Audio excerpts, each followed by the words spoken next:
Okay, how's everybody doing? I just got through shooting a video, but I forgot to press the play button.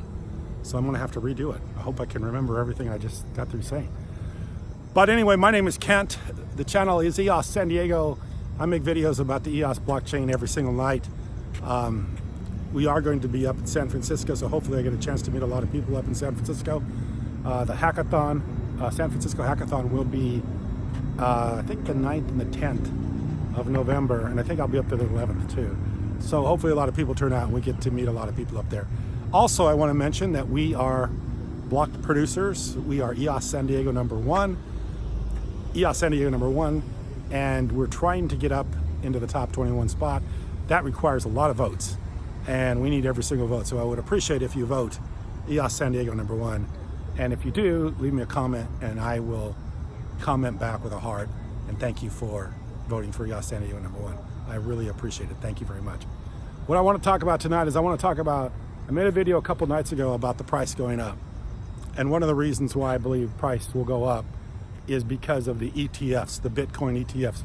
Getting ready, the decision by the Security and Exchange Commission is getting ready to be made. I believe it's going to be made on the November 5th. They've delayed this for quite a while.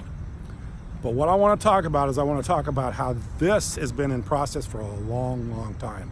I don't know how many years they've been working on getting the ETFs for Bitcoin, meaning that Bitcoin is traded on major funds like the Chicago Board of Trade. And there's a number of funds that are trying to become ETF, trying to become funds traded on these big exchanges. And I think the Van Eck is one of the big ones, or one of the ones that has really been meeting all the Security and Exchange Commission's rules and regulations. And there's a lot of money at stake here, a lot of money, and a lot of time, a lot of effort in a number of years, and also a number of tries. And every time the Security and Exchange Commission says, go do this, go set this up, we need this, we need that, it's got to meet this regulation, and they have to come back and do it. And I think they've done it for a number of times, and this time it sounds to me like they've met all the conditions and requirements of the Security and Exchange Commission. So very soon, November 5th, we could have the ETFs on Bitcoin. The reason that's important is because it's going to streamline the trading of a cryptocurrency. People with large investments aren't going to hold private keys. They're not going to be doing Bitcoin holding wallets, stuff like that. It's going to have to be more streamlined. It's going to have to be easier to do. And it's going to have to be so you can move a lot of money around. And that's why we need the funds. We need the funds to legitimize blockchain, to legitimize Bitcoin, and to bring it mainstream, and to bring in huge money, lots of investment. So I think that's very possible for coming up. I think one of the conditions that the Security and Exchange Commission was asking is for some sort of backup fund. So in case somebody loses money, that there's some security, some insurance in place. And I think they've met that condition.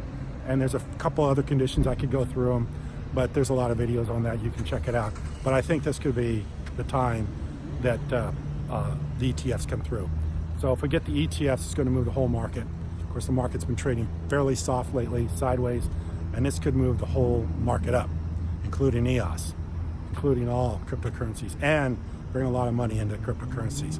And I think that smart money is already betting that that's going to happen because banks are building infrastructure, huge corporations are investing a lot of money. There's blockchain,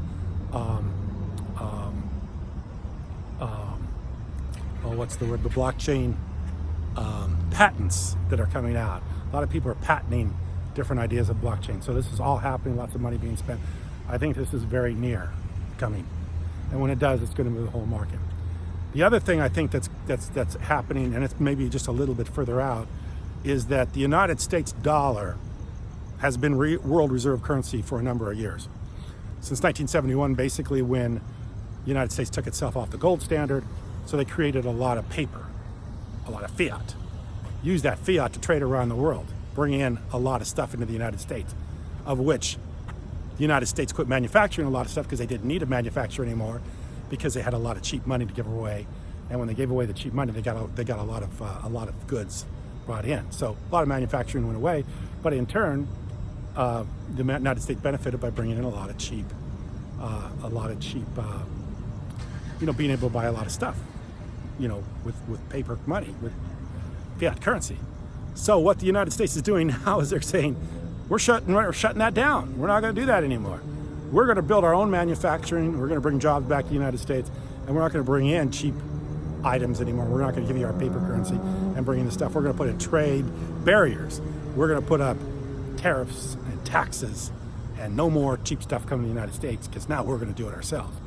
So there's no reason for countries to, they're not going to get dollars anymore for the stuff that they produce and sell in the United States.